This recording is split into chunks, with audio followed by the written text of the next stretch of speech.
from Brisbane continues on Sports Extra tomorrow morning from 3:45 a.m. Coming up later, there is rugby, but right now, football and Formula One.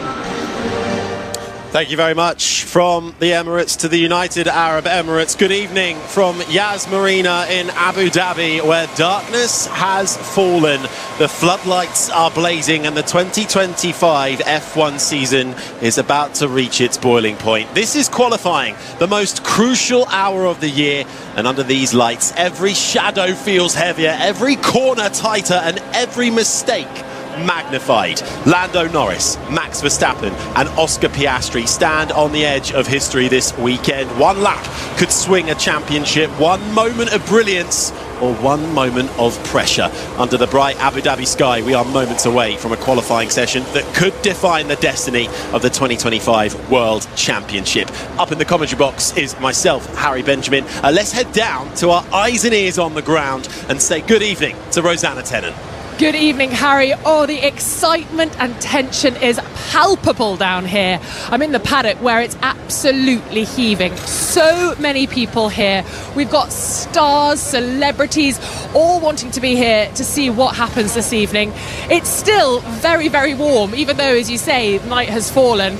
It's about 25 degrees, so lovely and warm for us watching. A little bit toastier for the drivers, but a wonderful evening here in Abu Dhabi, lit up by the amazing lights around the circuit, and the paddock's looking lovely. But I thought people would be taking their seats by now, but it seems they want to stick around a little longer to try and catch the sight of a driver perhaps running a little late getting into the garages. But yes, lots of excitement here. Really, really looking forward to this one. Yeah, we all are. This is going to be an exciting night here in Abu Dhabi. It's a busy Yas Marina. The grandstands are getting fuller and fuller, and it's a very busy commentary box as well, because alongside me is the BBC's F1 correspondent Andrew Benson and 1996 Formula One world champion Damon Hill. I mean, Damon, 10 out of the last 12 Abu Dhabi Grand Prix have been won from pole. It's going to be critical for our championship contenders this evening. It's absolutely critical. This has got a terrible record, isn't it, for people to be able to win it from anywhere other than that. I think it was Kimi Räikkönen who won from fourth. I think it was the only person who'd broken the kind of spell on this circuit. So it's very, very important to be on front. But don't forget, Lando has got a points advantage. He only needs to be on the podium and he will be world champion. But he will be thinking, I really need to put everything of that nature behind me, put all doubts aside and get pole position. He can do it. He's been quickest up till now. 7 pole positions this season for Verstappen, the same for Lando Norris, 6 for Oscar Piastri, 2 for George Russell and 1 for the Ferrari of Charles Leclerc. But of course, this is a deciding weekend for the world title. So let's bring you up to speed with how the standings look. Lando Norris sits pretty at the top with 408 points. He is 12 clear of Max Verstappen, who's a further 4 points clear of Oscar Piastri. They are all still in contention for the title, but for Lando Norris, he has the head start. It is simple for Lando Norris. If he finishes on the podium and the checkered flag on Sunday, he will be world champion. For Max Verstappen and Oscar Piastri, it's a little harder. They've got to win or at least come second, and it depends on where Lando Norris finishes for them to stand a chance at taking the title. But never say never in Formula One. Anything can happen, and it might with just over 30 seconds until we get the green light on for the first part of qualifying, where we'll eliminate the slowest 5 drivers as we set the grid from 20th all the way to pole position. Harry, I've already misled everyone. Actually, Lando wasn't quickest in FP3. It was George Russell who was quickest. But this is an interesting one, because of all the permutations we've been considering, we haven't considered what happens if Mercedes are on pole position.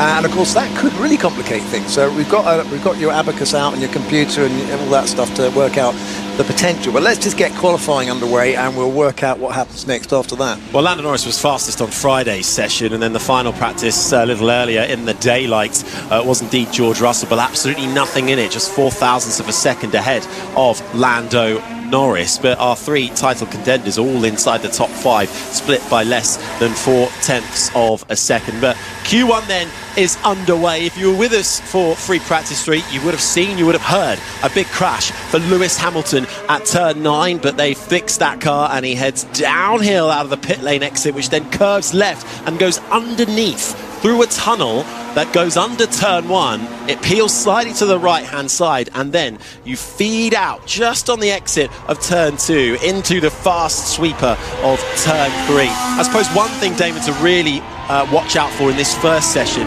it's busy. We're going to have 20 drivers out there. Traffic management is going to be crucial. It is. And next year we're going to have 22. We will. Well, let's not get ahead of ourselves. But you're right. It is so difficult to get a clear lap, and this is where the jeopardy is. We presume that the fastest cars will get through, but we have seen it in the past where sometimes something happens that means that a driver who is a contender doesn't even get out of Q1, as we call it.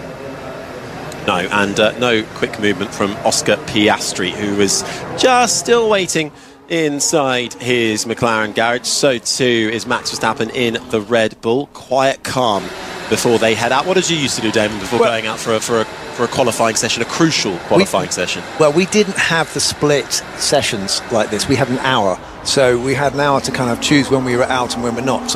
But I would always calculate it to be out the last, if I could, be the last guy to do a time, because that usually was when the track was quickest.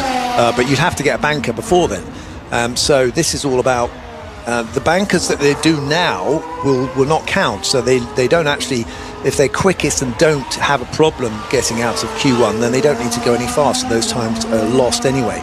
But this is only relevant to the bottom 5. But you do need to be in the top 15 up to make it through to Q2, and then of course in the top 10 to make it through to the final run when you've got a crack at pole position.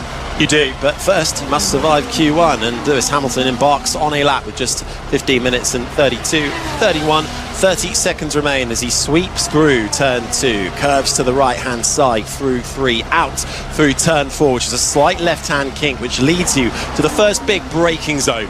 A long left-hander of turn 5. Set yourself up nicely. Traction, good traction on exit needed before a 1.2 kilometre run down the back straight, where you will be greeted by another braking zone, a left-right chicane of turn 6 and 7. This is the sound of the 7-time world champion Lewis Hamilton in the Ferrari, who is the most successful man around this Yas Marina circuit, a 5-time winner. Negotiates the chicane, feeds out of turn 7. Now it's a slight run down towards turn 9. This is where he had his big crash in practice 3 just a couple of hours ago. Onto the brakes, a long left-hander. Manages to make it through, out through turn 9. Now it gets tricky into the middle sector. It almost continually moves to the right before you slam onto the brakes. An almost 90-degree right-hander through turn 12. You're then feeding out underneath the hotel section through the bridge, out of the left-hander of 14, run wide towards the wall. Then you've just got 2 more right-handers left for Lewis Hamilton before he completes a lap of this Yas Marina circuit, and he goes fastest with a 1:24.068, but he's on the medium tyre. He's on the medium tyre, but he would have been just basically checking that car's all been put back together okay, because he lost the right front and the front wing. So they've done some work. He looked pretty confident with that car. I thought it was reasonably committed, considering he just spun off at turn 9. It didn't look like he had any hesitation going through there. So I'm sure he's hopeful that he'll get out of this Q1 session. Also, we could see some midfield runners produce some exciting results across the weekend. We've seen Oliver Behrman and actually his teammate Esteban Ocon in the Haas both flying, but particularly Behrman, and actually both Saubers have been looking pretty good as well. We'll bid farewell to Sauber as a team on Sunday. Once the checkered flag flies, they will become Audi. Hamilton on the radio after that lap saying it felt like a decent lap. So a car all bolted back together and everything feeling like it's in the right place again. It did look quite good, actually. I have to say I was quite impressed with how confident he was in what he had under him. He's done some changes. I've been told that he's made some changes watching a replay of the dramatic Colapinto, who was always providing us with entertainment. He's going over a curb and getting a little bit sideways on the exit of... that was turn 1, and then track limits as well. Sees that lap deleted, so that's something that we're going to have to watch as well. Track limits at turn 1, and it's a constant feature in Abu Dhabi, isn't it? That final corner. It's so easy to run out wide there. All 4 wheels past the white line, and then suddenly your lap's gone. That was one of the Aston Martins we saw a replay of, I think, wasn't it? Doing that same thing. So, these first runs, they don't really want to lose any laps because every lap is precious in qualifying. But as you say, it's easy to do. You don't actually go any faster because the car gets beached on the curb. As we're watching Max Verstappen on his first run, he's sparking away as he comes over the crest through 3 and 4, and it's the usual, what we've come to expect from the Red Bull. It's sort of smoking as the plank underneath drags along the ground. They get that car so low to the ground, but that car is nailed, and he's on the soft tyre, so he's definitely going out to see what he can do, and trying to check out the rear wing to see if he's made any changes, because I did notice his rear wing looked quite big in the previous sessions we've seen him running, so I'm just trying to see, but he had the DRS open, so it's difficult to tell whether that's been changed, but we can see on the speed traps whether or not he's quickest, or whether he's going to go for a low downforce setup here for this qualifying session, and of course it has to stay the same for the race. We'll see the lap times continually improve as well as more rubber gets laid onto the track, but as he heads into the braking zone of the right-hander at turn 12, immediately flicks the car again over to the left-hand side. It's almost a continual left, and it invites you into the outside wall where the barrier will bite if you run out too wide, and if you take too much of it. No such case for Max Verstappen after his first flying lap on the soft tyre. Goes a 1:23.325. His teammate Yuki Tsunoda, who got embroiled in a pit lane battle with Kimi Antonelli in free practice 3, fastest of anybody in the middle sector, lost time in the first and last sectors though, ends up 3.5 tenths back from teammate Verstappen, so about 5 lap times on the board at the moment. Verstappen fastest by almost 1.5 tenths to Hülkenberg, Hadjar, Tsunoda and Bortoleto the top 5. The 2 Ferraris and the Alpine of Gasly going out on the medium tyre initially, perhaps just checking everything and doing a bit of a scrub on that one, because we expect to see the soft tyre used for everybody in this session come crunch time in about 10.5 minutes. And they may of course be wanting to save some soft tyres for the race as well, so this is all part of the tactics, leaving something in the bank. Alonso goes second quickest. He has been impressive this weekend. I mean, I've not seen Adrian Newey, but I think he is he Andrew, is he here? Do you know? I've not seen him. I haven't seen him either. No. He was in Qatar last weekend. He doesn't like to come to too many races, Damon, as you know. Well, I think he's got things to do, hasn't he? Just here, and that's exactly a quick car to design for next year. Just interestingly, on Lewis Hamilton, he said that lap felt good. Charles Leclerc also went on the medium tyres, as you said, Harry, and he's less than a tenth ahead of Hamilton, so that is encouraging for Hamilton in the context of the season. I think Hamilton is now back out there, having switched onto the soft tyre now. So Behrman goes to the top, a 1:23.254 for the Haas driver. Verstappen is second, Alonso third, Lando Norris over 1.5 tenths back from Behrman's quickest lap time. A reminder, this is just Q1, where we eliminate the slowest 5 drivers. It's a fight to get yourself in the top 15. Piastri, good lap from the Australian, but it's not enough to pit Behrman, but it's 1,000th of a second in it. Fine margins in Formula 1 throughout 2025, and well, that's almost as close as it can get. Yeah, but a massive tail wag as well on the last exit of the last corner for Oscar Piastri. He very nearly got on the edge, as we see Russell going quickest with the 23.2, and this is the thing I've been talking about earlier on. Could it be that the front row will be occupied by one at least Mercedes cars that could make things a little bit more interesting? We're going to see a Haas on the front row, Damon. Well, we could even see a Haas on the front row, as you said. Ollie Behrman is second there with double 007. He certainly is. A gap between him and Russell. I mean, less than a tenth covers the top 4 right now, but still early stages. 8 minutes and 43 seconds. Hamilton on the soft tyre pops that Ferrari up into 5th. It's Russell fastest, a 1:23.247, 7,000ths of a second quicker than Behrman, who's 1,000th of a second quicker than Oscar Piastri. Then comes Verstappen, Hamilton the top 5, Alonso's running well in 6th. Norris, after his first run on the soft tyre, finds him down in 7th, almost 2 tenths off. Lawson, Hülkenberg and Antonelli are the top 10. Then comes Stroll in 11th. Hadjar is 12th ahead of Sainz. Tsunoda is 14th. Bortoleto is 15th. In that elimination zone currently is the Haas of Esteban Ocon, the Williams of Alex Albon, the Ferrari of Charles Leclerc, who's back in the garage, along with the 2 Alpines, Pierre Gasly and Franco Colapinto, who's yet to set a lap time. I believe he's had a few deleted, though, for track limits. Just in case you thought you could relax, we have only 0.7 of a second all the way back to Charles Leclerc in 18th place. So 18 cars within 0.7 of a second, and they haven't done their second run yet. So anyone who's up there, Lando Norris is only 0.18 away from Russell's time, but he's in 7th. This is incredibly tight, and you will not be able to go out and just do an easy run, even if you are one of the faster runners, because there's going to be a lot of people on that bubble. Definitely coming, when we get to getting into Q3.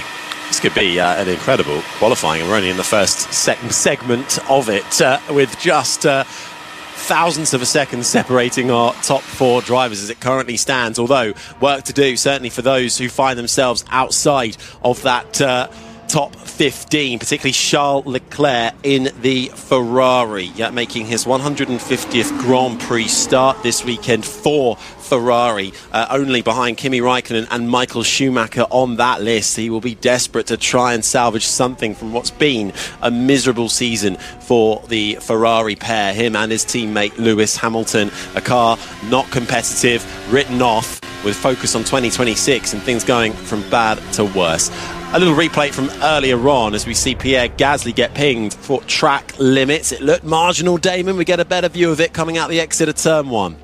Yeah, I think it's pretty clear from that angle as well. I'm not sure. I thought I saw Antonelli running wide, but maybe he still had his inside wheels on the white line, and that's sufficient. With Pierre Gasly, as we just watched him, he went clean off that line, so that's overdoing it, and he got his time deleted. Right, honestly, does he even look in his mirrors? Yeah, that wasn't great. That was Liam Lawson finding traffic in the final sector, and that's where it will come a cropper in the closing moments of this Q1 section, when everyone is trying to back up, keep tyre temperature, but also find themselves a sizable gap to start their final flying lap. So communication between pit wall, the GPS of where every single car is on track, and delivering that information to the driver is going to be oh so important. That's important. I'm just saying that the boost slightly on the other foot here at Ferrari, with Charles Leclerc in 18th place. I know he's going to make it through, certainly make it into Q2, but Lewis Hamilton is now in 5th place, and I think he might be happier with his car. Maybe crashing into things is a way to kind of fix it. I don't know, but I think he was, from what he was saying, or what someone was saying about his car, that they've instigated some changes that he's been pushing for a while, and now they thought, well, they must have thought, well, what the hell, it's the last race, we're not going to see this car ever again, so give it a go. And he looks like he's quite comfortable, so we'll see where he ends up when we get to the final showdown. But obviously this is all about the World Championship, where it's going to pan out. Max Verstappen's done a good time, he's in 4th, Piastri's tiny bit ahead of him in 3rd at the moment, but these times are going to get busted away. They're going to be superseded, I think, by this next run. We see them all exiting the pit lane on soft tyres. There's obviously a bit of a kerfuffle, people queuing up and trying to squeeze into slots. We saw an accident in FP3 with Yuki Tsunoda and Antonelli, an unsafe relief, or I don't know, it wasn't fined as an unsafe relief, was it? I think it was an unsafe was release. It? Okay, yeah, so that was a slam dunk fine for Mercedes. A fine for Mercedes because he didn't see Tsunoda at all and just crashed straight into him in the pit lane. He certainly did. Tsunoda was also given a warning and the team given a warning as well, for a separate incident for impeding Lando Norris down at turn number 12, which could have ended in an aeroplane crash. That was a very scary moment, wasn't it? We all gasped when we saw that. So if you weren't listening earlier, we were halfway through a sentence and both of us went, me and Harry kind of yelped as we were on board with Lando and seeing him approaching Antonelli right in the middle of the track at high speed, and very nearly, well, he had to take avoiding action, but it's that sort of moment that can really throw us a spanner in the works. You know, it's so easy to have some hiccup between now and getting through to the race that could make your title challenge even more difficult. But at the moment he's out on the circuit, Lando is warming up his tyres on the soft tyres and getting to the start-finish line to put in what I would imagine is a very important lap for him, because he needs to get this, you need to get your head in gear and get familiar with the circuit to be able to deliver those really, really good laps that you need to do to get on the front row. Just over 3 minutes then to run of Q1, where we will eliminate the slowest 5 drivers. Our 3 title contenders currently sit third with Oscar Piastri. Max Verstappen is fourth. Lando Norris, the man who's been so quick all weekend long and actually ahead of his rivals on the whole, is down in 7th right now. But this is the sound of Norris going for his first world title in Formula One under the lights on Sunday, and it will be a lot easier for him if he can score pole position tonight. He'll have to get through inside the top 15, but that looks fairly doable. But all it takes is one small mistake. We've seen it before. Track limits, a snap on the car, finding yourself off track and into the walls. It can all come undone in an instant. And right now through the first sector, it's actually Oscar Piastri who's quicker than Norris. Piastri fastest of anybody. Yeah, Lando made a little bit of an error. He went in a bit too late, a bit too deep into turn 5, and he kind of sounded like he might have locked up the rears a little bit and missed the apex, went in a bit too deep, so he's lost a bit of time in the first sector, but he'll have learned from that. At the moment, he hasn't set the fastest middle sector. Piastri's quickest first sector has been beaten now. I'm just trying to find out who that is that's beaten that. Sainz. Oh, right. Okay, so now Piastri's got the quickest middle sector. So it's going to be very close. I don't see that there's going to be a massive difference as we see them cross the line. Now Lando crosses the line, and he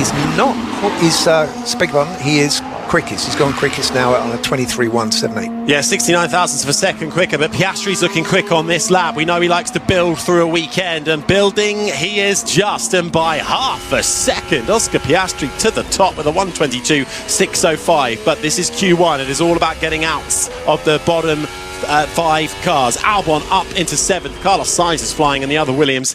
Fastest of anyone in the first sector. Kimi Antonelli has nicked the fastest middle sector. Piastri still holds the fastest final sector for now. It's the 2 McLarens, 1 and 2. Max Verstappen is currently down in 5th, making his way into the final sector now. Good first and middle sectors from Max Verstappen, and fastest of anybody in that middle sector. Sainz crosses the line, puts himself up into 3rd. Leclerc is currently one of the big names down inside that bottom elimination zone. Charles Leclerc down in 18th with the 2 Alpines, the Haas of Ocon, and Bortoletto, Sauber. It's Yuki Tsunoda who is on the bubble in the Red Bull. Big snap on board George Russell's Mercedes as he crosses the line, loses time as well in that final sector, only goes 5th. Max Verstappen rounds the final corner. He gets close, but not close enough to Oscar Piastri. Just over 2.5 tenths back from the Australian, who's sitting pretty. Charles Leclerc does the business, gets himself out of the elimination zone, and puts that Ferrari up into 4th.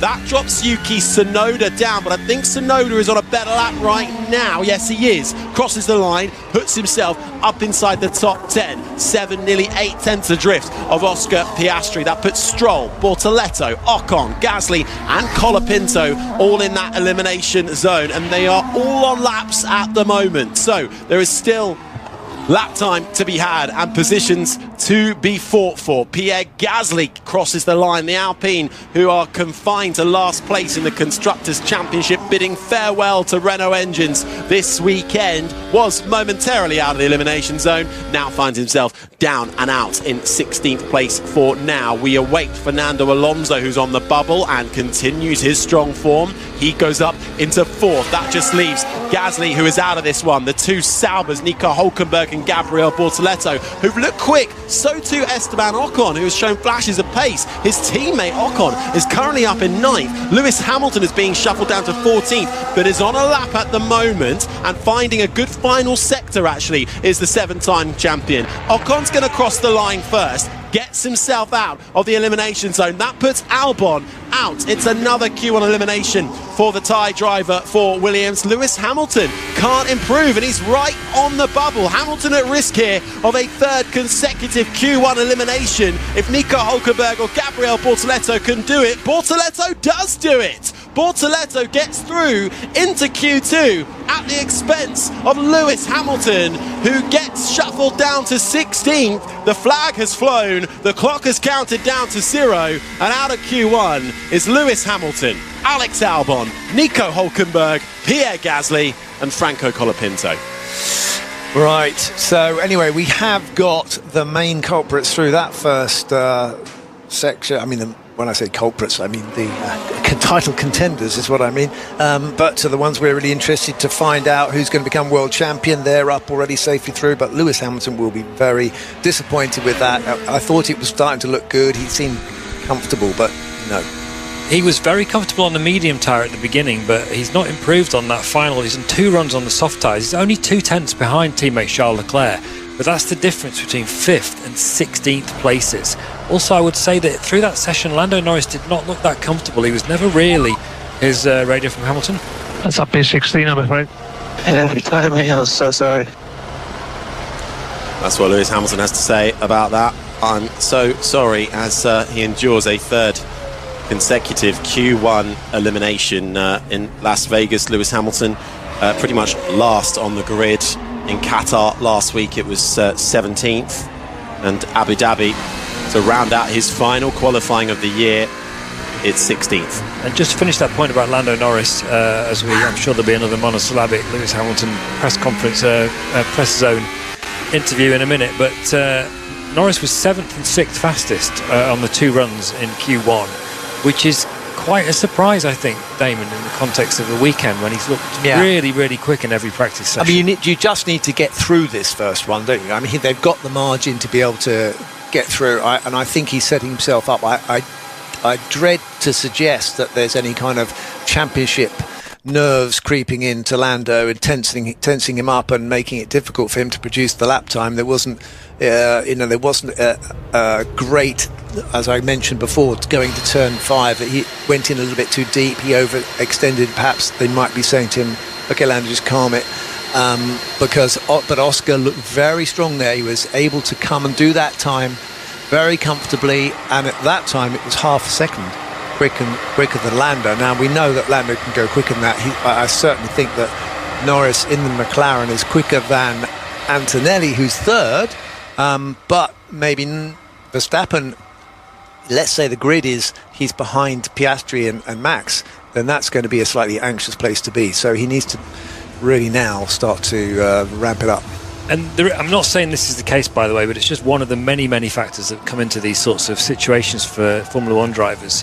We were talking yesterday about the 2008 season when Lewis Hamilton and McLaren went into the Brazilian Grand Prix needing only 5th place to win the championship, and that allowed them to cloud the way they approached the weekend, and they basically had a very low-key weekend and only just in the end, on the very last lap, managed to get that 5th place, never looking really as competitive at that race as they had done all season. So it can get into your head if you think so. Norris has come into this race weekend. I'm not saying this is what's happening. He may go out and blitz it in Q2, in which case you can ignore everything I'm saying. But just to put it out there right now, you can. I'm get sure into your he head. will, Andrew. I'm putting my money on it. I think it's going to. But we don't know is the truth, and this is why the World Championship Showdown is different. Suddenly it gets, and we saw Oscar last. This will put some confidence into Oscar.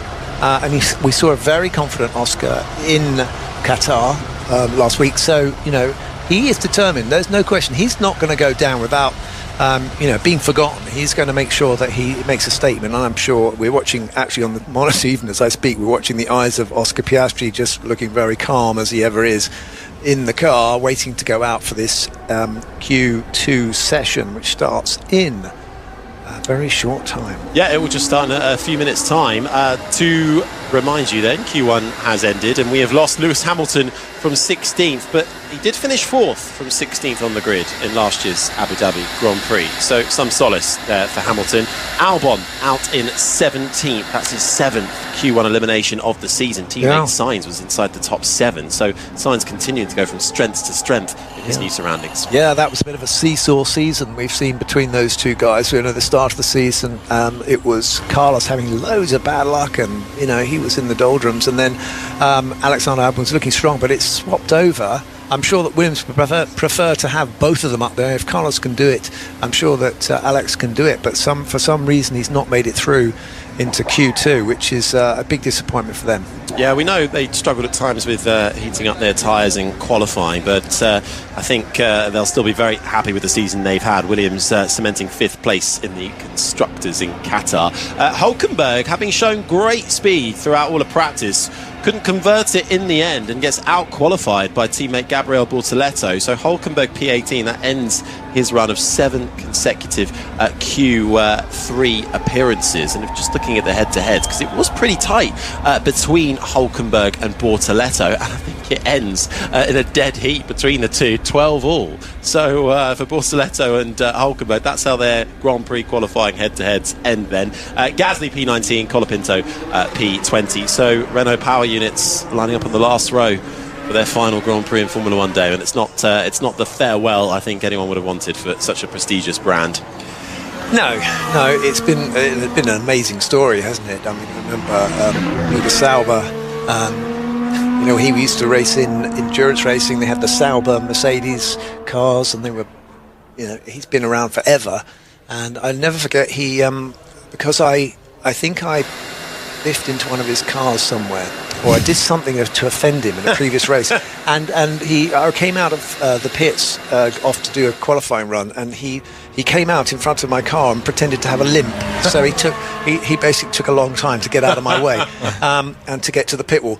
We love Peter and wish him all the best, and what a great name. They perhaps didn't achieve all the things they wanted to.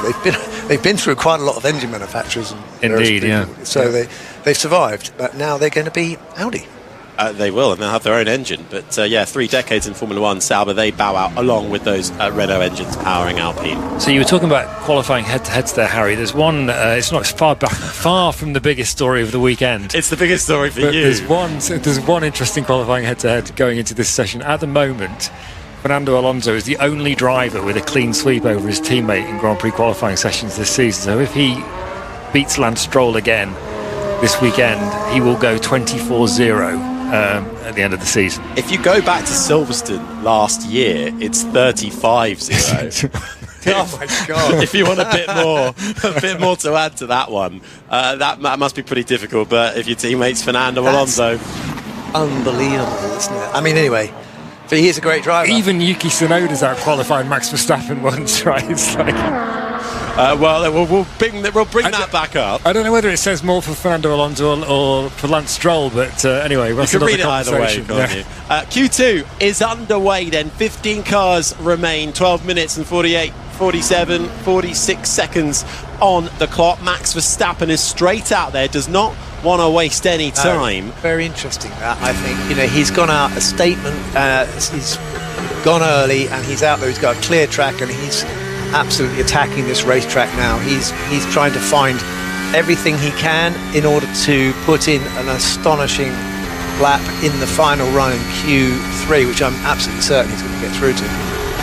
This is the sound of Max Verstappen down through the gears, 5th gear through the left-hander of turn 9.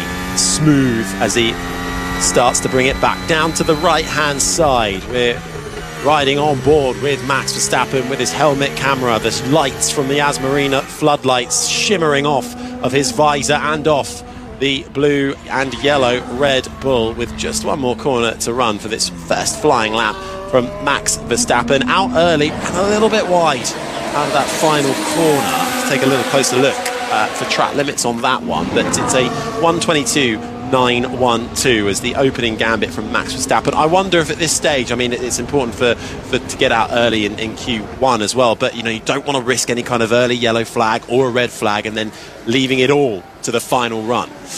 No, and as you said, we're watching the McLarens who are still in the garage. It's always good to get a banker in. You've got a chance to get a clear lap. I mean, why wait? This. Anyway, Max, I wondered if he's carrying on he looked like he was pushing further past turn 1 after the end of his lap. So, but I'm sure he's probably backed off now. But yeah, I think he's backed off now. And Behrman and Ocon have just begun their laps. Piastri is out there. Lando Norris looks like he's still in the pit lane. Behrman's going through turn 1 now. Hamilton is out along with Albon, Hulkenberg, Gasly and Colapinto. They are no longer a part of this qualifying session, so it's just 15 drivers vying to get through into the top 10. So we will once again eliminate the slowest 5 drivers over the course of the next 10.5 minutes or so. And I think one man who is looking to get himself through into Q3 might well be Oliver Bearman as he steams down the 1.2 kilometre back straight towards the left-hander of turn 6. A left-right chicane, stamps on the brake, the DRS, the rear wing slot closes, and he feathers the throttle out of the exit through 7, left-hand kink of turn 8, gets another dose of DRS. It's Carlos Sainz in the Williams who's fastest of anybody in the final sector as Max Verstappen pits after his first lap. Bearman about 3.5 tenths down through the middle sector. Antonelli now steals the fastest first sector in the Mercedes. We're looking at Mercedes. We were expecting them maybe to cause or to throw a few spanners in the works when it comes to this title fight. Antonelli has been on fighting form in the last quarter of this season, I think, and George Russell's been flying all year long. Yeah, and you mentioned Works, and of course there is another team using Mercedes engines who are not Works, but they're nevertheless using Mercedes engines, and they are the McLarens. And it does make you think. I mean, they are, I'm sure, quite determined to see a Mercedes power unit at least win the World Championship. They've got it with McLaren with the constructors, but for the time being, Mercedes, the Works team, are not going to get a constructors or a drivers' world title, but they may play a part in this grand finale. Quite possibly. Antonelli comes across the line in the Mercedes Works car and puts himself up into 4th position. Hajar in the Racing Bulls is next and actually demotes Antonelli down into 5th. This is the sound of the other Mercedes of George Russell, who's fastest of anybody through the middle sector. One more corner to run, keeps it neat and tidy out of the final corner. The man who was fastest in the final practice session, fastest in these early stages of Q2, a 1:22.730 for George Russell in the Mercedes. Stroll pops up into 3rd in the Aston Martin and almost losing the rear. Sliding out of the final section is the one remaining Ferrari of Charles Leclerc, who puts that Scarlet Scuderia up into 6th. And Alonso, just as we were talking about this drama, it's now Alonso has put Stroll behind him, but only by a 10th. But clearly Stroll not going to go down without a fight. Here comes Oscar Piastri. That's the sound you're listening to right now into the braking zone. The right-hander of turn 12 immediately flicks it back across through the left-hander under the bridge. The bright lights shimmer off the Papaya McLaren as it dances through the final 2 corners. One more right-hander to go for Piastri. He's not lighting up the timing screens when it comes to purple sectors until the final one. Fastest of anybody in that final sector, but he's almost 3 tenths down on George Russell. Let's compare to Lando Norris, who comes through the final sector now, was behind Oscar Piastri in Q1, ahead of him in the early stages of Q2, takes the fastest final sector away from his teammate and ends up just 74 thousandths of a second away from the current fastest man, which is George Russell. Yeah, and take that, Oscar, says Lando. So the ball has been passed back to Lando, who's taken the pressure off himself a little bit. I think, now for the next run in Q2, they can probably build on that. I think Oscar will be thinking that's a bit of an uncomfortable gap. And it is so close in this qualifying session. We just don't know how much gain we're going to find in the circuit as we get to the last run of Q2. Sound of Max Verstappen, the 28-year-old 4-time world champion, looking to become a 5-time world champion on Sunday evening here in Abu Dhabi. Finds time in this second part of qualifying and puts his Red Bull up into 2nd. It's Russell who heads the field with just over 6.5 minutes remaining of Q2 by 22 thousandths of a second. Then comes Max Verstappen, then Norris, the top 3 all within a tenth of each other. Oscar Piastri with time to find then, almost 3 tenths further back. Alonso 5th, Bortoletto starring for Sauber so far in 6th. Then comes Stroll, Sainz, Ocon and Charles Leclerc is currently 10th, but did he make a mistake? Has he had a lap time deleted? No, but not the ideal final corner. Just running wide, Damon, and losing the rear of that Ferrari. Yeah, on the final corner, he's had to put on a bit more lock than he wanted as the back end tries to step out. You don't want it sliding out too far because then it gets on top of a curb. And we saw a few years back Albon having a terrible accident there. He swapped ends when he was racing for Red Bull's senior team, and that basically put an end to his Red Bull career anyway. It is a tricky last corner, but we've seen quite a lot of them getting wide on the exit. It's the last bit of the lap they can afford to abuse the tyres a little bit, and they just they're so desperate to get out of that corner and get to the line and get that time over and done with. But it creates a few problems. As you get to the exit, you crest as well, so that it unloads the back of the car, and it gets light on the back end, so you see a lot of tail wagging going up the last corner. So according to the timing screens, the McLarens were on used tyres on that first run, and Russell was on new tyres, and Verstappen did a run on his new tyres initially, and then went out and did another lap on used tyres, and that was the one that he improved on. Yeah, I wonder why it wasn't purple, because it looked like a good lap. He had all his best sectors, but there were no purple sectors in there, so that's a very comfortable time for Max, I would say. Yes, it is, but of course he did it on new tyres initially the first time, which he then did marginally improve on. But as you say, it suggests that he can go a lot further on new tyres, but also of course can McLaren in theory. And also we always assume that if you can go better on new tyres, the performance is there, but sometimes they take a while to they're a bit peculiar, getting these tyres in the temperature zone you need, especially when they're new. I think they're incredibly sensitive, very difficult to bring the tyres in the way you need to bring them in, so that they're an optimum temperature and performance as you start your run. So sometimes a use set gives you a little bit more confidence at the early part of the run, but they don't have the ultimate grip, but they're kind of maybe more consistent. Well, the pit lane starting to get busy again with under 4 minutes remaining of Q2. At the end of those minutes, we will lose everybody from 11th place downwards. That currently contains Isaac Hadjar for Racing Bulls, Yuki Tsunoda's Red Bull, Kimi Antonelli's Mercedes, Oliver Behrman's Haas, and Liam Lawson's Racing Bulls. Right on the fringes is Charles Leclerc in the Ferrari in 10th. We've already lost one Ferrari in the form of Lewis Hamilton, a third consecutive Q1 elimination. The first time that's happened for him since 2009, in a season where he looks to go podiumless and Ferrari look to go winless for the first time since 2021. But of course, it is a championship decider this weekend here in the Abu Dhabi desert under the shimmering lights of the Yas Marina circuit, which is just over 5.2 kilometres long, 3.2 miles, made up of 16 turns, 9 that go to the left, 7 that go to the right. You're reaching speeds of over 320 kilometres an hour as you're heading down the back straights towards a chicane, a left-right of 6 and 7. A lot of time to be gained, a lot of time to be lost there for our championship protagonists. Lando Norris with a 12-point advantage over his nearest rival, Max Verstappen in the Red Bull, with Oscar Piastri in the other McLaren a further 4 points behind. A crucial qualifying coming up, because we know how difficult overtaking is here on Sunday. Right now, Verstappen sits in second, Norris is third, Piastri fourth, but this is all about getting yourself comfortably through into Q3 for that fight for pole position. Well, Harry, Verstappen doesn't only sit in second, he sits in the pits.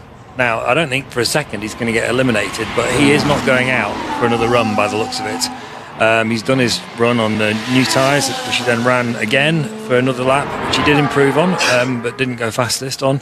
So we're still not going to get a proper clear picture as to the real competitive order between these cars until we get to the final top 10 shootout, which is the way we'd want it, I suppose. If for whatever reason you might have to go away, I do implore you to come back and be here for Q3 and the final 5 minutes, shall we say, of that run. That will be an enthralling run. Ideally, you don't go anywhere, really, and you stay with us. Where are they going? Well, I don't know, you might want to make a quick cup of tea or something. Why would you want to go anywhere? They've got 5 minutes between the two systems to make a cup of The tea. thing is, you can listen to us People are while busy. they're going somewhere. That's the great thing about radio. But anyway, Yeah, we've won you over by the end of the season, Damon. Your PR for the radio. Excellent work. back to the action on track. I'm watching Charles Leclerc, who it says here he's on a used set of tyres. His car looks evil. It's been trying to throw him off the track now for the last 3 corners. But I don't understand why he would go out. He's on the bubble.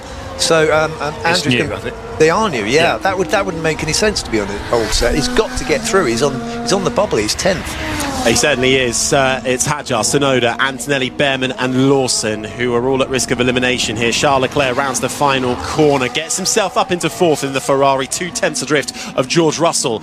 Max Verstappen stays in the pits. He thinks he is clear and fine and in 2nd. Norris is out there in 3rd. So too is Piastri. Sonoda pops himself up into 6th in the Red Bull. Fastest of anybody in the middle sector. Antonelli can only manage 8th in the other Mercedes. His teammate George Russell is pretty comfortable up in P1. Gabriel Bortoleto in the Sauber. Flying is the Brazilian up into 4th, less than 2/10 away from Russell. Sainz in the Williams is flying, fastest of anybody through the 1st sector, but the lap falls away from him and he only manages 9th at the end. It's enough for now. That puts Kimi Antonelli right on the bubble, and say that, Antonelli might well be out of this session because he's just been pushed down to 11th. Liam Lawson in the Racing Bulls gets himself up into 10th. Will his teammate knock him out? Yes, he does. Isaac Hadjar, the man on his way to Red Bull to partner Max Verstappen next year, puts himself up into 6th. Esteban Ocon in a fast Haas puts it up into 8th spot. Piastri's down to 7th at the moment and is on a lap right now. Lando Norris is up in 3rd position. The clock has chimed down to 0. Norris's lap is going nowhere, so he's going to feed into the pits at the end of this one. Fernando Alonso is vying to get through comfortably inside the top 10, and he does improve up to 4th place. What about Oliver Behrman? He has been shining here so far at the moment, gets himself up into 11th, and he will be bitterly disappointed with that. Out-qualified by teammate Esteban Ocon, when it's the British rookie who has so far been flying through the practice sessions. When push came to shove, he finds himself knocked out of qualifying. The clock counts down to 0 once more. Q2 is over. Behrman is out. So too is Carlos Sainz Williams, Liam Lawson's Racing Bulls, Kimi Antonelli in the Mercedes. Let's hear from him. Man, I don't understand. I've no rear again. No rear, no grip for Kimi Antonelli, out in 14th with Lance Stroll out in 15th. Okay, so for those of you who think that Formula One is it's easy, in this session there are 15 cars and there is a gap from the front to the back of 0.367 seconds. It's unbelievably tight. We're watching the onboard. I mentioned this is Charles Leclerc, and we're watching replays of Charles's laps. He was absolutely manhandling that car around the circuit in a way that was, well, it was very brave. I mean, he was totally committed, wasn't he, everywhere? He deserved to get that thing through. I say thing because it's not been the best car that Ferrari produced. And Yuki Tsunoda, he was as close as you could possibly be to exceeding track limits and actually not being on turn 1 on his lap by the looks of it. And poor old Lance Stroll, he's 15th. He has lost that qualifying battle 24-0 to Fernando Alonso this year. But it's only 0.2 of a second between Alonso in 4th and Stroll in 15th. Yeah, it's an incredibly competitive field, isn't it? Yeah. Formula One has never been so tight, but Behrman misses out by 7 thousandths of a second in 11th. He's knocked out along with Carlos Sainz. Only the 2nd time he's missed Q3. Congrats. That's all I have. And it was the right time to put it together. Thank you. You are safe. Yes. Negative. Yes. He's passionate, isn't he? Isaac Hadjar's brilliant. He has been a real story this season. We've enjoyed watching his performances. That started in tears at the first race, and well, I suppose if the year started with sad tears, it might well have ended with happy tears. Absolutely, he's and he's now he's made it up to the next level. So he's big test for him though next year, partnering Max Verstappen. I do worry about that. I mean, I don't know if that's the best thing for an up-and-coming driver to go up against Max Verstappen. Well, it's make or break, really, isn't it? Well, break it's quite often break. That's it. It's basically just break or break, isn't it? I think. Well, you went up against Alan Prost, Damon. Yeah, but I don't think we can compare that. Max is a teammate destroyer.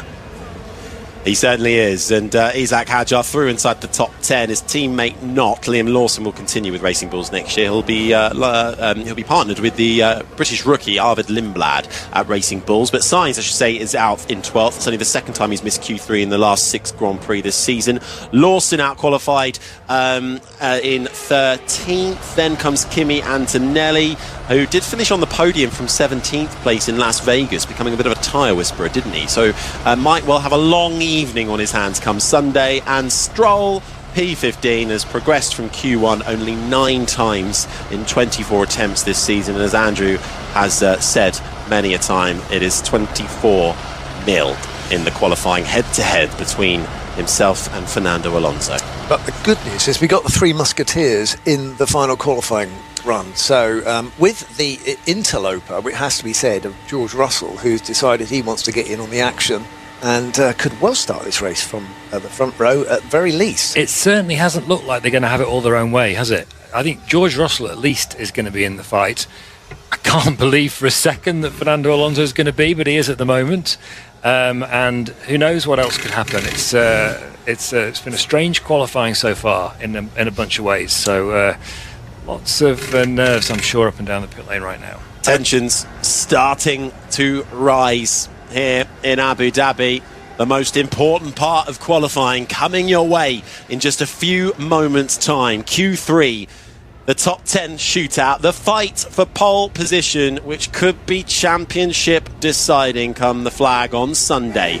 At the end of Q2, our title contenders, Max Verstappen finished 2nd, Lando Norris finished 3rd, Piastri finished down in 8th, but they could have company when fighting for those top positions. George Russell fastest at the end of that session. Fernando Alonso's been looking rapid in the Aston Martin. Could there be a few plucky midfielders who fancy their chances at getting in and amongst it? Bortoletto flying in the Sauber. Well, I mean, it is an interesting, because it's so close, basically. You know, you bunch all these people up into a very tight time difference, and of course one small mistake and you suddenly jump, you fall down 10 places. It's incredible. That's how close it is. We're watching another replay. You're hearing the engines, the Ferrari engine of Charles Leclerc as he goes into turn 9. Yeah, yes, sir. That is a surprise. My lap, I don't know if you've seen it, I nearly aborted it like 5 times. I was doing a rally. That was Charles Leclerc, who felt like he was doing a rally lap on that fastest run. And, it'll be a double blow, I think, for Lewis Hamilton, because he was out in Q1 only by a couple of tenths slower than teammate Charles Leclerc, who has now progressed, even if it's to his own surprise, up inside the top 10. Lewis Hamilton was speaking down in the pen after being knocked out in Q1. He was talking to you, Rosanna Tennant. What did you glean from him? Harry, as soon as he came into the media pen, you could just sense his frustration, how depressed he is at the situation. His body language is telling us so much. He's shaking his head at almost all the media. Very, very short answers. Very, very quiet when he's talking. I was having to lean over the barrier we have between ourselves and the drivers to hear what he was saying. But at the beginning of that session, the Q1 session, he felt the car was feeling pretty good. So when I asked him, why did it get away from you? He said, I just don't have an answer. It's just so close out there, but the car felt pretty good. And I asked him about essentially the homework he's been doing over the course of the year when it comes to setting up the car. And obviously the cars are going to change next year. And so he said next year will be different. But you'd have thought now he has a pretty good idea of what he wants to tell the stakeholders of Ferrari in terms of some big decisions and some hard truths that need to happen over the winter break. Hard truths indeed for Lewis Hamilton and that Ferrari team, but it's a blank slate next year in 2026. Let's hope there is some optimism on the horizon. Yeah, but there's a little bit of an elephant in the room, isn't there, which is the fact that if you're going to go and talk to Ferrari and say, the reason you're not doing well is because of this and this, you have to be the quickest guy to be able to have them to be convinced that you're telling them the right thing. That is one of the problems with not being the quickest guy in the team, is that it becomes political, doesn't it? He has to hope that Charles Leclerc is going to say the same things, basically, or at least to back him up when he says them. Just on Leclerc, by the way, he mentioned that we heard that radio transmission. As that radio transmission went out, we were seeing a onboard camera shot of the last section of the lap and also turn 9. on that Ferrari, and he wasn't joking. It looked like Carlos Sainz Sr. driving the Ferrari, not Charles Leclerc. There was so much oversteer and lack of balance in the car as he went through that final sector. We know that Charles Leclerc is extraordinary in qualifying and with car control. Do you think he's one of the quick? Do you think he's quicker than Max Verstappen on a single lap? I wouldn't be surprised. I wouldn't want to say definitively, but what do you think? Yeah, I think he's often been talked about as being one of the most, one of the quickest one-lap guys out there. And I think the way he drove that lap was incredible. And as he said himself, it was like rally driving. He's prepared to commit 100%. But he's quite often come a cropper, hasn't he? In some of his qualifying runs when he's gone a little bit over because he's on the edge so much, I think. Yeah, but you get a sense from the other drivers as to where everyone ranks basically, and all the other top drivers speak with the utmost respect about Charles Leclerc's qualifying ability, just like they do about Max Verstappen in general. So I don't think there's any real doubt that he's right at the top of the pile when it comes to qualifying at least. Here we go then. Q3 underway. Cars out on track, all 10 remaining challengers in this top 10 shootouts in this fight for the final pole position of the year ahead of the grand finale here under the lights at the Yas Marina circuit on Yas Island in Abu Dhabi. Max Verstappen crosses the line and starts his first flying lap into the left-hander of turn 1. Run out wide, but not all four wheels past the white line.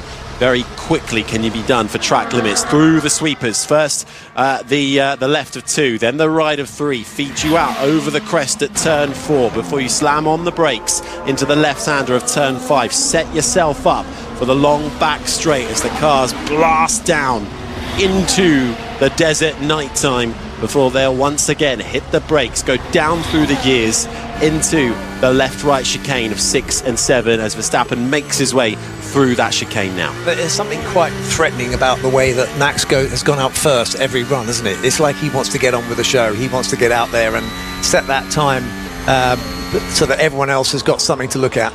And he's got a bit of help from Yuki Tsunoda, who might have just given him a little bit of a tow before darting out of the way through the left-hander of turn number 9. Meanwhile then, Lando Norris is out on track. So too Oscar Piastri, who's just beginning his flying lap as Max Verstappen comes towards the end. So we'll get a proper read as Verstappen gets so close to the external barrier out of turn 14. One more corner to run for the Dutchman. Clouts the curbs on the exit, crosses the line, and it's a 1:22.295 for Verstappen. That's the fastest lap by a long way of the session so far, and Lando Norris has not touched the purple sector so far as he's coming into the final few corners, Harry. He's set a couple of mini purple sectors in this final sector, has Lando Norris. Let's see if he can hold it all together smooth and steady. They'll get another run over the course of this 8 minutes that we have left of this session, but so crucial to get yourself a banker lap. Oscar Piastri running well through the first sector, decent middle sector as well. Piastri will cross the line after Lando Norris, who can't get close to Max Verstappen. It's a 1:22.7 for Lando Norris, who puts himself in second, a few tenths adrift of Max Verstappen, who sits on provisional pole. But Oscar Piastri, what can he manage? It's fastest in the first sector for Verstappen, fastest in the middle sector for Verstappen as well. Oscar Piastri round the final corner. Where does this put the Australian? Ahead of his teammate, but 3.5 tenths back from Verstappen. Norris almost half a second back from Verstappen after the opening run. Well, you have to say, I mean, on that basis, I was looking at Charles Leclerc's time, and I just think, well, he's almost the same time as you jump back there, Harry. We were watching on board with George Russell. He nearly lost it again in 14. He was really committed.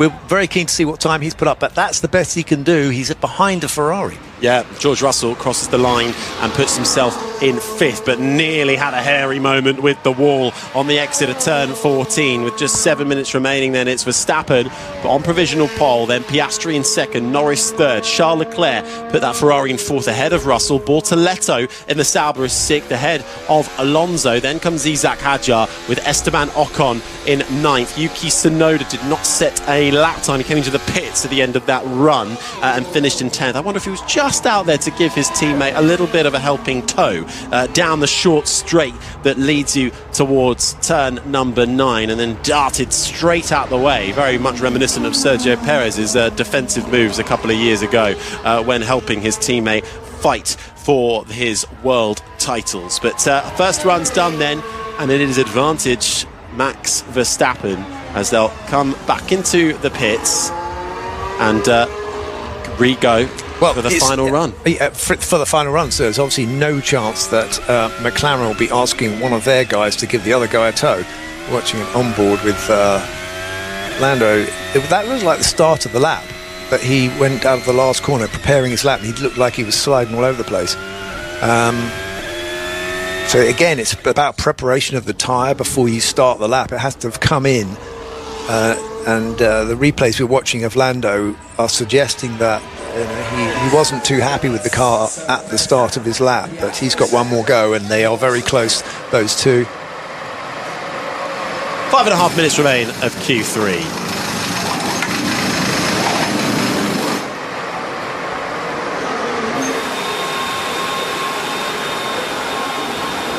Max Verstappen currently sits on provisional pole, 3.5 tenths clear of Oscar Piastri's McLaren, with Lando Norris, who has a 12-point advantage in the championship standings, almost half a second back in third. We've still got one more run in these final 5 minutes, but under the lights here in Yas Marina, it's advantage Max Verstappen in this championship deciding weekend between our title protagonists.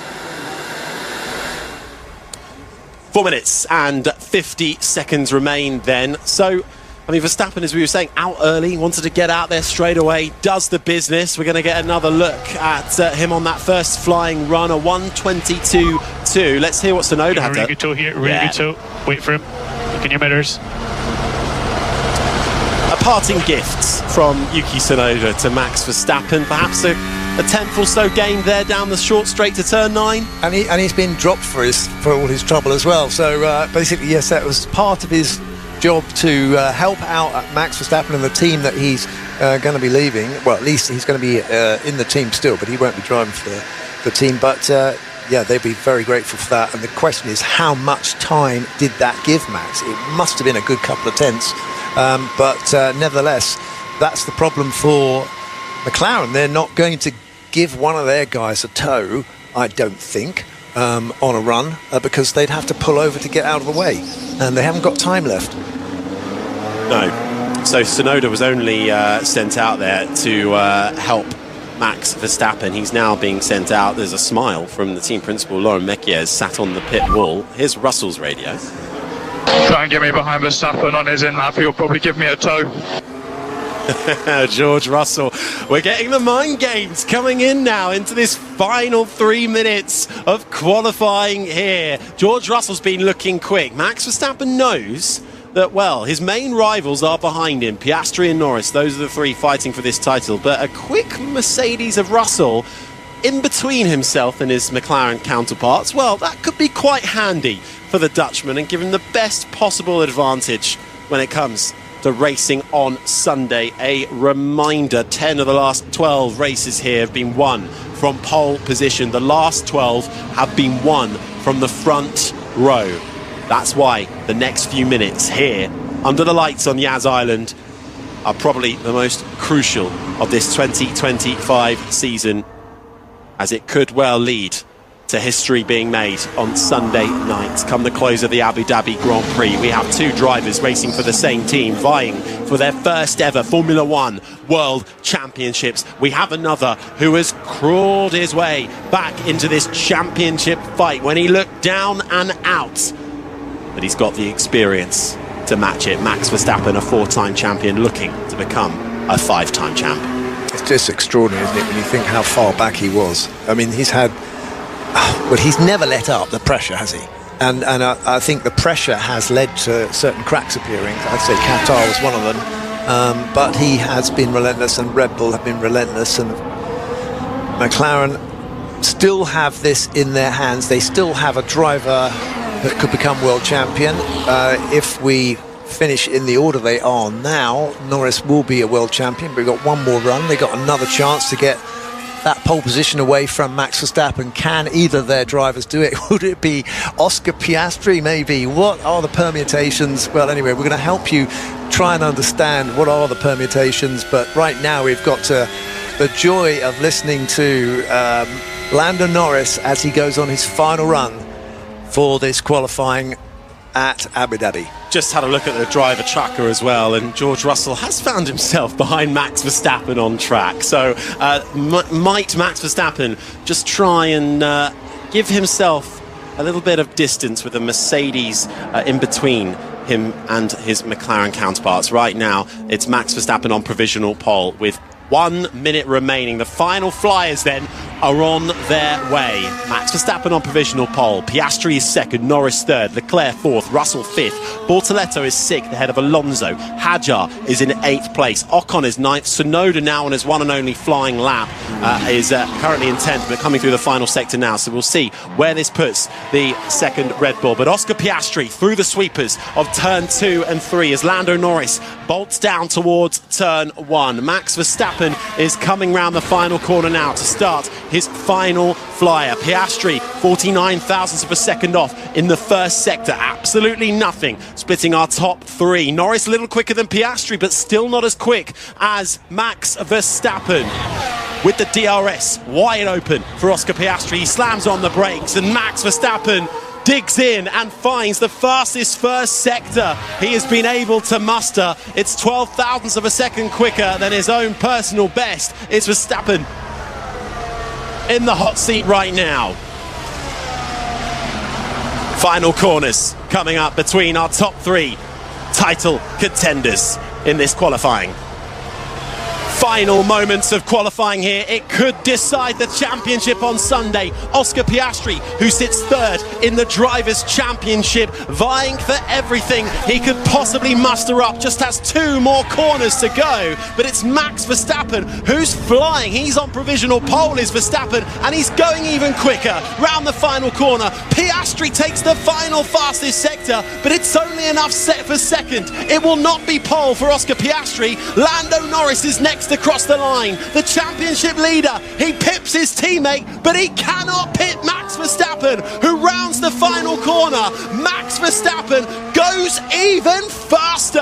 The 4-time champion, searching for a 5th world championship, secures pole position for the Abu Dhabi Grand Prix, and with it the best possible chance of taking that title under the lights in Yas Marina. It's Verstappen on pole, Lando Norris in second, Oscar Piastri in third. The 1996 F1 World Champion Damon Hill is alongside me, but we'll talk all of this through on the Checkered Flag podcast on BBC Sounds, but it's advantage Verstappen. That's 2 pole position laps, Max. So let's start. Let's go, guys. That was insane. That's 2 pole position. Lovely. 2 pole position laps for Max Verstappen. Both good enough, Damon. Absolutely incredible. I mean, he just piled on pressure on everyone. He just kept on getting better. Max is just a machine. I mean, that team and him are so strong. And they have done everything they need to do. They have to win this race. They know all that. What will happen behind them is completely out of their control. But we do have the drama of a start tomorrow. We don't know, but Lando responded brilliantly. That's P3. P3. That sets you up nicely for tomorrow. Yeah, nicely done. Wasn't much left in that one, so thanks. Car was pretty good.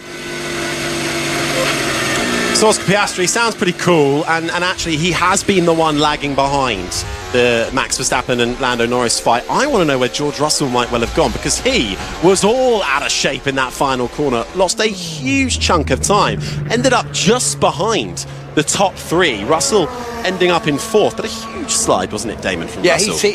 We're watching the replay of him. He's obviously just thrown it at the last corner in an attempt to get anything he can out of it. I don't know if he got the big toe he needed, but he got ahead of the Ferrari of Charles Leclerc, and he's 4th, as he has been. He's always been there in the shadow of these other guys. This season, he's definitely been the team leader there at Mercedes, and they just need a quicker car, or he needs a quicker car. Max Verstappen then on pole position for the Abu Dhabi Grand Prix, parks up and stands on top of his car.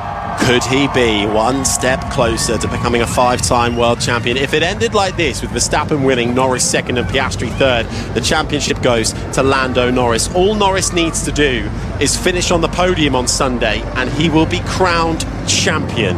Oscar Piastri, with nothing to lose, starts behind his McLaren teammate and the Red Bull in third. It could be fireworks down to turn one, Damon. Yeah, well, I'm just wondering, what will happen? Oscar is there. He knows that, he knows that it's possible, but things have to happen. And of course, we did see incidences earlier this year where the two touched. That would not be a good way to end this championship. But this is Formula One and it's a world championship, and they've got to get past turn one and they've got to get off the line and all those things. And it does get incredibly tetchy and anxious making. Well, last year it was Verstappen who tapped Piastri into a spin in turn one, wasn't it? Indeed, yeah. And Max is dangerous where he is, and I think Piastri is dangerous where he is as well. So Lando's in a little bit of a sandwich. Outside of the top three, Russell's fourth, Leclerc fifth, Alonso sixth, Gabriel Bortoleto seventh for the young Brazilian rookie. So a great way to round off his rookie campaign. And indeed, for Gabriel Bortoleto, it is his equal career best, qualifying in seventh. Ocon was eighth, and Hajar Tsunoda had his last lap deleted, but still makes it into the top 10. Will start on the top 10 spot. It's a Red Bull sandwich, really, the entire top 10. Verstappen on pole, though, and just celebrating with his team and cooling down with a flannel. Zach Brown, the CEO of McLaren, comes over to shake Oscar Piastri's hand, and actually they look quite relaxed.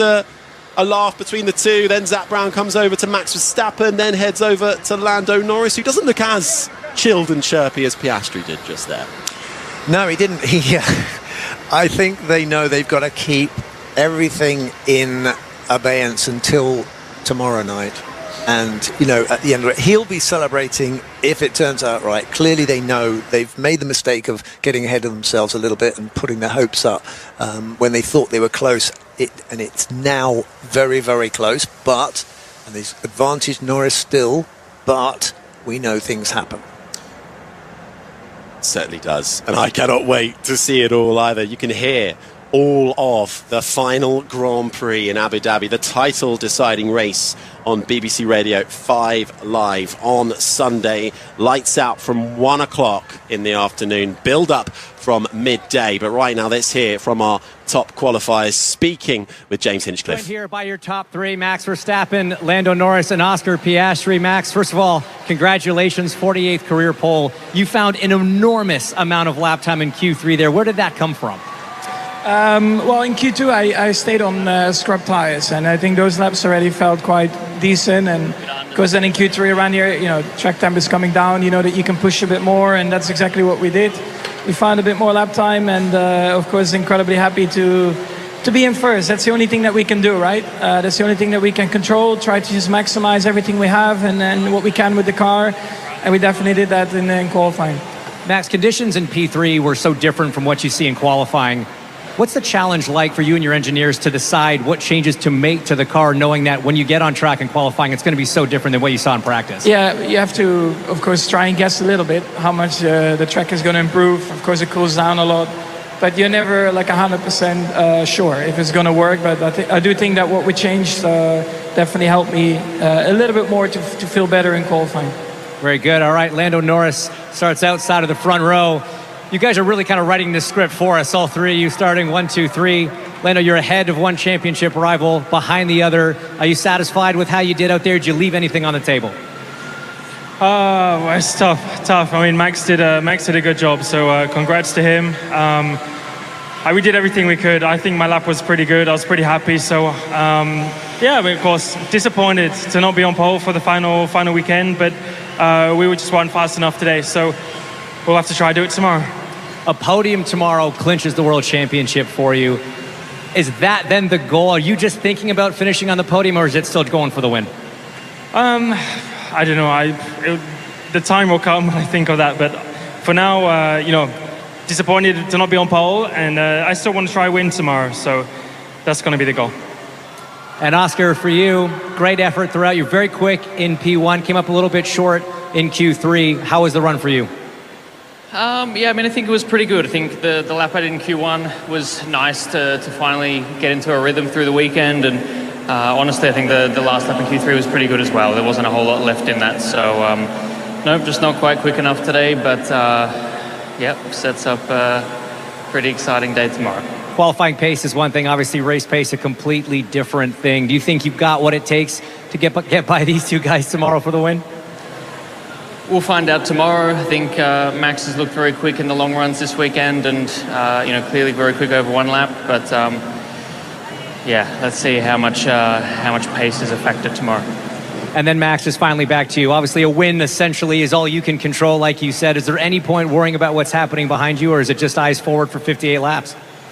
Well, we'll find out tomorrow, don't we? Let's see what we can do. Of course, I'll try to win the race, but also in the back of my mind, we want to try and score a lot of points to still try and win that championship. So we need a bit of luck from what is happening behind us.